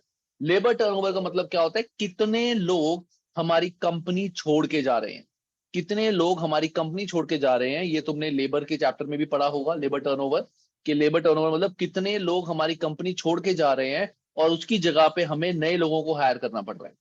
अगर लेबर टर्नओवर लो है, इसका मतलब क्या है कि हमारे जो टीम मेंबर्स हैं कहीं छोड़ के नहीं जा रहे, हमारी टीम इफेक्टिव है, वो हमारी कंपनी में ही काम करना चाहते हैं। और अगर लेबर टर्नओवर हाई है, मतलब बहुत सारे लोग कंपनी छोड़ के जा रहे हैं, नए बंदे आ रहे हैं, फिर छोड़ के जा रहे हैं, फिर नए बंदे आ रहे हैं, दैट मीन्स हमारी जो टीम है that is ineffective. Accident rate अगर लो है इफेक्टिव, हाई है तो इनइफेक्टिव। एब्सेंटिज्म, अगर लोग छुट्टियां कम मार रहे हैं दैट मींस टीम इफेक्टिव है, अगर छुट्टियां ज्यादा मार रहे हैं that is ineffective. Output and productivity, अगर हमारे आउटपुट ज्यादा आ रही है, प्रोडक्टिविटी ज्यादा आ रही है, दैट मींस हमारी हाई है, otherwise low. Quality of output high है तो effective, quality of output low है तो इनइफेक्टिव। इंडिविजुअल टारगेट्स अगर हम अचीव कर रहे हैं तो इफेक्टिव, अगर नहीं कर रहे तो not effective. Stoppages and interruption to work flow, कि हमारा जो काम हम कर रहे हैं उस काम में कितनी स्टॉपेजेस आ रहे हैं, कितने इश्यूज आ रहे हैं। अगर आ रहे हैं दैट मींस हम इनइफेक्टिव हैं, अगर नहीं आ रहे, बहुत कम स्टॉपेजेस आ रहे हैं, तो हम इफेक्टिव हैं। सिंपल। सो ये थे क्वांटिफाइबल ऑब्जेक्टिव जिनको हम क्वांटिफाई कर सकते हैं, काइंड ऑफ यूनिट्स के अंदर कैलकुलेट कर सकते हैं। नेक्स्ट आते हैं क्वालिटेटिव। क्वालिटेटिव का मतलब है कि हमारी क्वालिटी कैसी जा रही है। Commitment to targets and organisation goal, अगर सारे जो एम्प्लॉइज हैं they are committed towards the company, कि कंपनी को हमें ग्रो करना है, that means high, otherwise low. Understanding of teams work and why team exist, अगर लोगों को पता है कि हमारी टीम क्यों एग्जिस्ट करती है, टीम का क्या काम है, दैट इज इफेक्टिव। अगर नहीं पता तो नॉट इफेक्टिव। हम किसी पूछे तो क्या काम कर रहा है, तेरे को पता है टीम किस लिए बनाई गई है, नहीं मेरे को तो पता नहीं क्यों बनाई गई है, that means ineffective. Understanding of individual role within the team, अगर उनको पता है तो effective, otherwise ineffective. Communication between, अगर सबका आपस में कम्युनिकेशन बिटवीन टीम मेंबर्स, अगर सबका आपस में कम्युनिकेशन हो रहा है तो दैट फ्री एंड ओपन के अच्छे से सारे बात कर रहे हैं, दैट मींस टीम हमारी इफेक्टिव है, अदरवाइज इनइफेक्टिव। सिंपल से हैं आइडियाज, एक बार ये भी पढ़ लो, सारे बहुत सिंपल है, सिर्फ एक बार बस वर्ड टू वर्ड पढ़ना है, जिससे तुम्हें पता चल जाएगा कि इस सिचुएशन में टीम हमारी कब इफेक्टिव होगी, कब इनइफेक्टिव होगी। एक बार पढ़ लो गाइस जल्दी से, फटाफट से।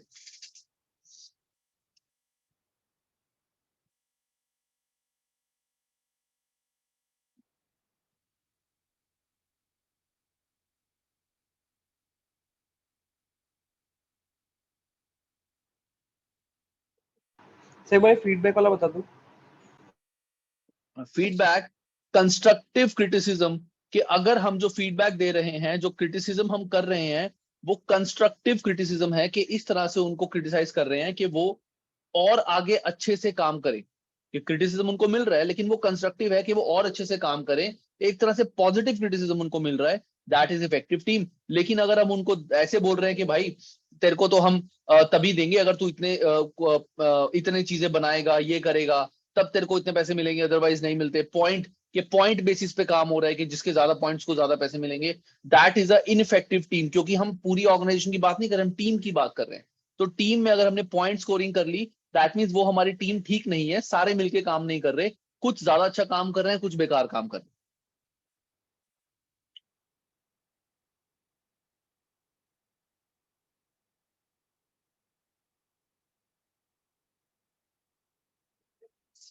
जैसे जब मैं ईवाई में था तो क्या होता था हमारे ईवाई के अंदर, कि देयर आर टू थिंग्स, या तो होता था हमारा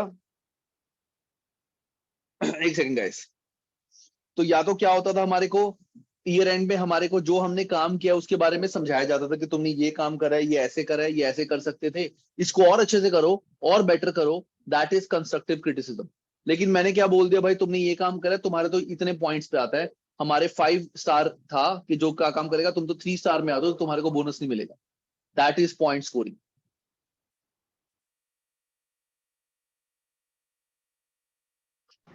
So when the cat's away का मतलब क्या है? Last point. When the cat's away, motivation in leaders absence, motivation leaders absence मतलब अगर तुम्हारी टीम में लीडर या मैनेजर तुम्हारा नहीं, फिर भी तुम्हारी टीम मोटिवेटेड है, कि लीडर नहीं है फिर भी तुम्हारी टीम मोटिवेटेड है। जैसे अगर एग्जांपल तुम सबने एक ग्रुप बना लिया, मैं अगर क्लास में नहीं आया फिर भी तुम सारे मिलके पढ़ रहे हो, दैट इज इफेक्टिव टीम। और व्हेन दी कैट्स अवे का मतलब है कि हमारा जो लीडर है वो है नहीं, अंशु सर तो है नहीं, चलो मस्ती मारते, बातें मारते हैं, खेलते हैं, काम नहीं करते, दैट इज इनइफेक्टिव टीम।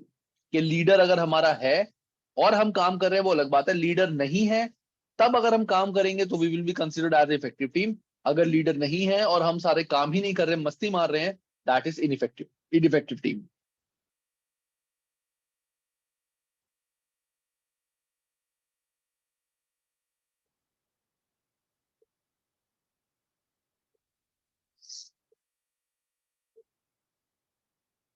ठीक है,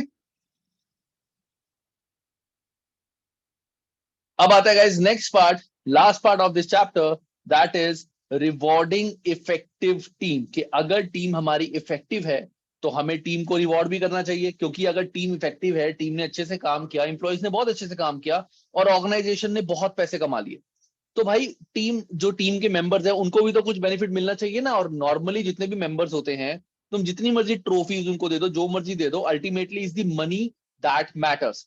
अगर हम टीम मेंबर्स को पैसे ही नहीं देंगे, उनको बोनस नहीं देंगे, तो डेफिनेटली क्या होगा, वो लोग खुशी नहीं होंगे, वो कहेंगे यार कंपनी अरबों तक पहुंच गई, इतने ऑफिस खोल दिए, हमारी सैलरी वही की वही है, तो क्या फायदा इतनी मेहनत करके, बल्कि हमारी मेहनत का सारा पैसा ओनर खा रहा है।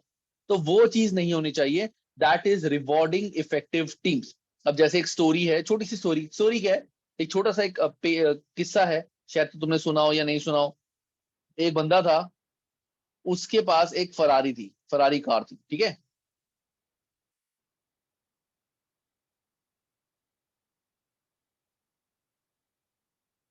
स्पोर्ट्स कार थी इसके पास बहुत तगड़ी, इसने नहीं परचेज की थी। ये बंदे इसके एम्प्लॉय थे, ये बंदे इसके एम्प्लॉय थे। ये अपने एम्प्लॉयज के पास गया, ठीक है। एम्प्लॉयज ने सबने इसको कॉन्ग्रेचुलेट किया कि सर कॉन्ग्रेचुलेशन, आपने इतनी बड़ी गाड़ी ली है, बहुत अच्छी बात है। इसने एक डायलॉग बोला क्या, कि तुम अगले साल और मेहनत करो, डबल मेहनत करो, तो मैं इससे भी बड़ी गाड़ी ले लूंगा। तुम अगले साल डबल मेहनत करो, मैं इससे भी बड़ी गाड़ी ले लूंगा। इसका मतलब क्या है कि भाई उसको अपने पैसे कमाने हैं, उसको टीम से मतलब ही नहीं है। तो क्या ये लोग खुश होंगे? बिल्कुल नहीं होंगे। लेकिन अगर वो ये बोलता है कि तुम और मेहनत करो, तो मैं अगले साल तुम सबको भी एक एक कार गिफ्ट कर दूंगा, तो ये कितना ज्यादा खुश हो जाएंगे। दैट मीन्स जब तक इन एम्प्लॉयज को रिवॉर्ड्स नहीं मिलते, तब तक ये अच्छे से काम नहीं करने वाले। कोई भी नहीं काम करता, सैलरी मिलती है काम करने के लिए, और बोनस रिवॉर्ड्स मिलते हैं अच्छा काम करने के लिए, तो वो देना बहुत जरूरी है। Organization may try to encourage effective team performance by designing reward system that recognize team rather than individual success। कि हम एक बंदे को नहीं बोलेंगे तेरे को कार मिलेगी उसको नहीं मिलेगी, नहीं, पूरी टीम वर्क के लिए कि सबको कार मिलेगी, या पूरी टीम के लिए हम एक ट्रिप ऑर्गेनाइज कर रहे हैं कि पूरी जो टीम है वो घूमने जाएगी, यहां जाएगी, हम पूरा ट्रिप हम ऑर्गेनाइज करेंगे। That is like rewarding. Indeed, individual performance rewards may act against team cooperation and performance। अगर हम इंडिविजुअल अवार्ड्स देंगे तो वो टीम वर्किंग वाले में बिलीव नहीं करेगा, वो इंडिविजुअलिटी में ही रह जाएगा कि जिस बंदे को बेचारे को वो रिवॉर्ड नहीं मिला, वो इतनी मेहनत नहीं कर पाया था, लेकिन उसने काम किया था, वो कह रहा है यार मेरे को तो कुछ मिला ही नहीं, कार ही नहीं मिली, मैं तो नहीं काम करता। 3 बंदों को कार मिल गई, मेरे को मिली नहीं, मैं नहीं काम करता। तो हमें इंडिविजुअल परफॉर्मेंस रिवॉर्ड से ज्यादा टीम रिवॉर्ड्स में फोकस करना चाहिए, ठीक है। They emphasise individual rather than team performance. चलो इसको तो छोड़ दो। Team rewards to be effective, अगर हम चाहते हैं कि टीम रिवॉर्ड इफेक्टिव हो, the team must have certain characteristics. अगर हम चाहते हैं कि टीम को जो हम रिवॉर्ड्स दे रहे हैं वो इफेक्टिव हो सबके लिए, तो ये कैरेक्टरिस्टिक्स टीम के होने जरूरी हैं। पहला है distinct role, targets and performance measures, कि हर बंदे को पता हो उसके क्या काम है, उसके क्या रोल है, और सबने अपना रोल अचीव किया हो। अगर हमने चारों को ही एक ही काम दिया था, ये टोटल काम था, हमने बोला आओ यहां से उठाओ और काम करो, तो हो सकता है इसने काम उठाया ना हो। इन सबको तो अवार्ड चाहिए था, इन्होंने मेहनत करके काम कर लिया, इस बंदे ने कहा छोड़ यार क्या करना, एक आधा पेपर उठा के कंप्यूटर पे टाइप करके कर दो, खत्म, बाकी तो ये कर ही लेंगे। नहीं, तो वो चीज नहीं होनी चाहिए। सबके अपने रोल्स, सबके अपने टारगेट्स होने चाहिए। सिग्निफिकेंट ऑटोनॉमी एंड दस influence over performance so that team perceives extra effort will be rewarded। के the basically significant autonomy and thus influencing over performance, कि हमने ये बना दिया कि ये हमारा टारगेट है कि ये तो तुम्हें अचीव करना ही करना है, जो इससे ऊपर अचीव करेगा, जो टीम इससे ऊपर अचीव करेगी उसको बोनस मिलेगा। तो सिग्निफिकेंट ऑटोनॉमी एंड दस इन्फ्लुएंस ओवर परफॉर्मेंस, उनको हम बोनस देंगे। मैच्योरिटी एंड स्टेबिलिटी, के पूरी टीम मैच्योर हो, सबको पता हो टीम की वैल्यू क्या है, और टीम स्टेबल हो। ऐसा ना हो कि ये बंदा छोड़ के गया था, दूसरा बंदा आया उसको मिल गई गाड़ी, क्योंकि पूरी टीम को मिलनी थी, ऐसा नहीं होनी चाहिए। कॉपरेशन होना चाहिए पूरी टीम में। इंटरडिपेंडेंस ऑफ टीम मेंबर, के सारे टीम मेंबर एक दूसरे पे किसी ना किसी तरह से डिपेंडेंट हो। ऐसा ना हो कि ये इंडिपेंडेंट हो, क्योंकि उस केस में क्या होगा, ये बंदा अकेला ही काम करता रहेगा, इसको बाकियों से फर्क नहीं है। कुछ काम ऐसा हो जिसमें सबके इनपुट डलने बहुत जरूरी हो, तभी तो टीम वर्क अच्छे से होगा। कि अगर हम लेट से हम कपड़ा बनाते हैं, शर्ट बनाते हैं, तो इसको स्टिचिंग अच्छे से आती है, इसको बटन बहुत अच्छे से लगाने आते हैं, ये पेंट बहुत अच्छा करता है, तो हर एक के अपने डिफाइंड रोल्स हों और सारे एक दूसरे के लिए नेसेसिटी हो, तभी ये मिलके काम करेंगे। अब उसके बाद आता है रिवॉर्ड स्कीम्स, के टीम को हम क्या रिवॉर्ड्स दे सकते हैं। ये तो हमने देख लिया कि क्या कैसे और टीम को रिवॉर्ड देना चाहिए, कब देना चाहिए, टीम के क्या कैरेक्टरिस्टिक्स होने चाहिए। अब है टीम को हम क्या रिवॉर्ड्स दे सकते हैं। पहला है प्रॉफिट शेयरिंग। तो profit sharing scheme based on distribution of pool of cash related to profit, के पूरी कंपनी ने जो प्रॉफिट अर्न किया है, इस टीम को हम उसका 2% प्रॉफिट डिस्ट्रीब्यूट कर रहे हैं, और पूरी टीम के सारे मेंबर्स के बीच में वो प्रॉफिट इक्वली डिस्ट्रीब्यूट हो जाएगा। That is profit sharing. Then आता है gain sharing. Gain sharing scheme using a formula to be suitable performance indicator such as added value, improvement in performance. Basically gain sharing क्या होता है? Profit sharing तो ये है कि जो आपने प्रॉफिट कमाया उस पे आपको इतने पैसे मिलेंगे।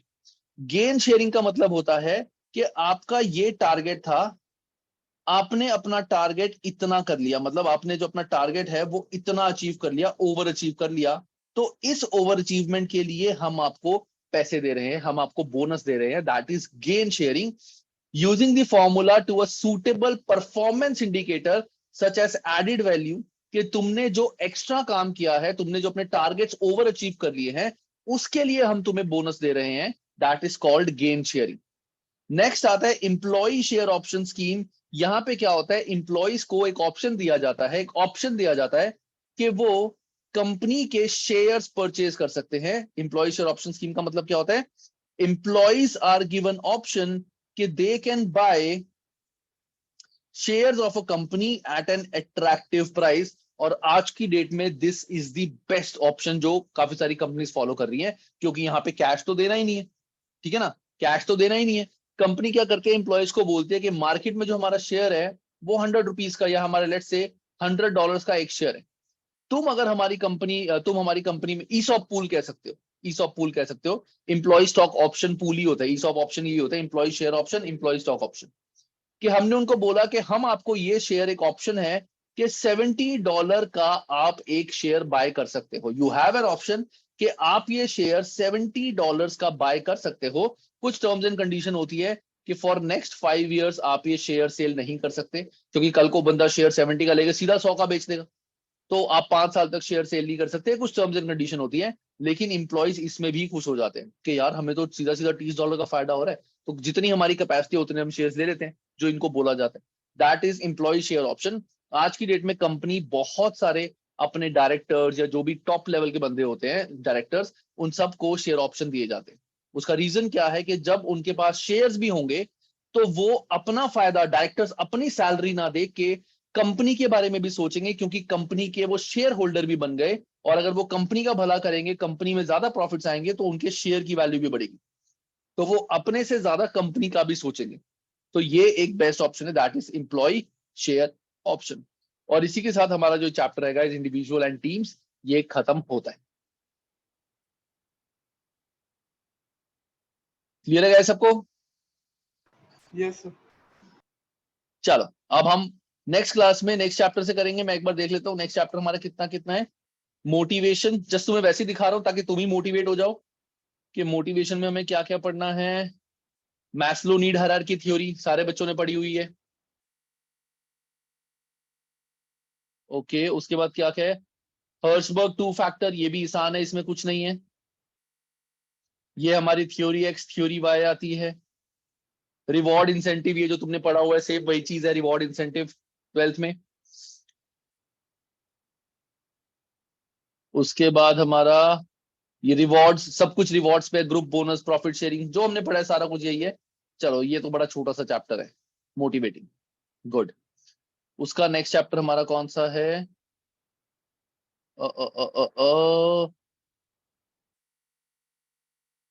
Training and development. So training and development, training के बारे में बताया हुआ है। Okay, learning outcomes, training and development, training method, training program, development, ये भी छोटा सा चैप्टर होगा बस। ये तो आधी क्लास में, तो आधे घंटे में चैप्टर हो जाएगा ये। उसके बाद नेक्स्ट चैप्टर हमारा क्या है? परफॉर्मेंस अप्रेजल, कैसे आपने काम किया है उसका अप्रेजल, ठीक है। ये भी छोटा सा चैप्टर होगा जो लग रहा है मुझे, बस ये भी खत्म। ये तो हम एक दिन में 2-2 चैप्टर्स तक कर सकते हैं गाइस। देन है पर्सनल इफेक्टिवनेस एंड कम्युनिकेशन, इसमें सारा कम्युनिकेशन वाला पार्ट है हमारा। Role of IT, okay, ineffective, ठीक है ठीक है ठीक है ठीक है। ये सारा कम्युनिकेशन वाला है, ये भी छोटा सा चैप्टर है बस। नहीं ये बड़ा है। ये तुमने जो 12th में पढ़ा था, आई थिंक तुम्हारे सिलेबस में से हटा दिया था। तुम्हें याद होगा एक टॉपिक था बिजनेस स्टडीज में, barrier to effective communication. Yes sir, था हमारे। उसका इंक्लूडेड था, हाँ सर, तो यस ये सर। सारा वही है कम्युनिकेशन। इंक्लूडेड था। Last year last year excluded था, मीन्स हमारे बैच में ये इंक्लूडेड था। अच्छा तुम्हारे बैच में इंक्लूड था, ठीक है। वही चीजें सारी है, बस ये चैप्टर खत्म और लास्ट चैप्टर आ जाएगा इसके बाद हमारा एथिक्स। एथिक्स बेसिकली इसमें से एग्जाम में ज्यादा क्वेश्चन इतने ज्यादा नहीं आते। एथिक्स बेसिकली होता है कि हमें क्या एथिक्स फॉलो करने हैं, तो इसमें क्वेश्चन नहीं आते ऐसे कुछ ज्यादा। एसीसी कोड ऑफ कंडक्ट ये सिर्फ एक बार पढ़ना है, कुछ खास नहीं है इसमें। सो हमारा जो सिलेबस है बहुत इजीली नेक्स्ट वीकेंड तक हमारा खत्म हो जाएगा सिलेबस। नेक्स्ट वीकेंड मतलब अगर if I tell you exact date, तो हमारा जो सिलेबस है वो 13 से हमारा 12 तक खत्म हो जाएगा। You can take 10 days 8 to 10 days, 20 22 से पहले तुम अपना एग्जाम इजीली दे सकते हो। थ्योरी सब्जेक्ट है, 2 से 3 दिन लगेंगे रिवीजन में, 1 दिन लगेगा इसका मॉक करने में। 2 से 3 दिन रिवीजन मतलब इंक्लूडिंग एग्जाम के, क्योंकि बड़े बड़े क्वेश्चन तो है नहीं जो सॉल्व करने हैं। सीधा सिर्फ पढ़ना है, आंसर देना है, पढ़ना है, आंसर देना है, जस्ट रीडिंग करनी है। ये करना है। 1 दिन मॉक दे सकते हो, 18 19 को तुम अपना एग्जाम देके इस सब्जेक्ट से फारिग हो सकते हो। किस ठीक है? डेट का पेपर नहीं दे हम? क्या चीज? किस डेट का पेपर नहीं दे हम? 22nd 23rd के बाद मत देना, टिल 4th और 5th। देखो ये चीज कहीं डिफाइंड नहीं है, कहीं भी डिफाइंड नहीं है ये चीज। एसीसी कभी नहीं बोलता कि ऐसा है कि कोई एग्जाम मत दो। क्या चीज? 22 कौन सा मंथ का? इस मंथ का। क्यों सर? उसका रीजन देखो, ये कोई मैं वही बता रहा हूँ, ये जो मैं रीजन तुम्हें देने वाला हूँ ये रीजन कहीं डिफाइंड नहीं है, कहीं नहीं लिखा हुआ। लेकिन होता क्या है कि एसीसीए का जो सिलेबस है वो 1 सितंबर से चेंज होता है। तो जब 1 सितंबर से एसीसीए का सिलेबस चेंज होता है, तो ये जो लास्ट जो हमारा वीक होता है और जो फर्स्ट वीक ऑफ सितंबर होता है और लास्ट वीक ऑफ अगस्त, इसमें ना क्वेश्चंस की शफलिंग बहुत ज्यादा होती है। ठीक है ना, क्वेश्चंस की शफलिंग बहुत ज्यादा होती है। तो उस केस में कई बार काफी सारे क्वेश्चन ऐसे होते हैं जो अनएक्सपेक्टेडली आ जाते हैं। तो इट्स बेटर इस सब्जेक्ट के लिए आई वुड से कि तुम इतना मत सोचना, क्योंकि यहाँ पे सिलेबस में कोई चेंज ही नहीं आया। इस चैप्टर में, इस सब्जेक्ट में हमारा कोई सिलेबस चेंज ही नहीं आया, तो एसीसी वाले क्वेश्चंस में अपग्रेड करने ही नहीं वाले। तो ये तुम अपना एग्जाम 22nd 23rd के आसपास दे सकते हो, उसके बाद मत देना, बट 23rd तक तुम एग्जाम इसका दे सकते हो। ओके। ठीक है, तो हमारा 12 तक सिलेबस कंप्लीट हो जाएगा। उसके बाद यू कैन टेक 5 डेज जिसमें तुम्हें पूरी रिवीजन अलॉन्ग विद एग्जाम के क्वेश्चन और एसीसी स्टडी हब के क्वेश्चंस करने हैं। वो करने के बाद will provide you a mock, तुम्हें वो मॉक पूरा करना है। मॉक करने के बाद तुम सीधा सीधा एसीसी का एग्जाम दे सकते हो, बस 23rd 22nd के आसपास। चलो गाइस, अब क्लास करते हैं हम परसों। बाकी एक बार ये चैप्टर अच्छे से जो हमने पढ़ा है उसको रिवाइज कर लेना। सारे ऑथर्स के नाम कॉपी में प्लीज साथ साथ लिखते चले जाना और उनकी हेडिंग जरूर लिख लेना, ताकि रिवीजन के टाइम पे बाकी सारी चीजें तो नॉर्मल है, लेकिन हर ऑथर ने क्या क्या बताया है वो तुम्हें अच्छे से पता हो, ताकि एग्जाम में अगर ऑथर से रिलेटेड कोई भी क्वेश्चन है तो तुम्हें पता हो कि बेल्बिन ने क्या बताया, कि उसके टीम रोल्स बताए थे, फिर टकर ने क्या बताया था, कि हमारे को टकर ने टीम स्टेजेस बताई थी, तो वो सारी चीजें तुम्हें अच्छे से पता हो। चलो गाइस, क्लास करते हैं हम परसों। बाकी विपाशा में तुम्हारा क्वेश्चन देखता हूँ, वो फिर हम उसका फिर करते हैं। ठीक है, बाय सर। Okay bye.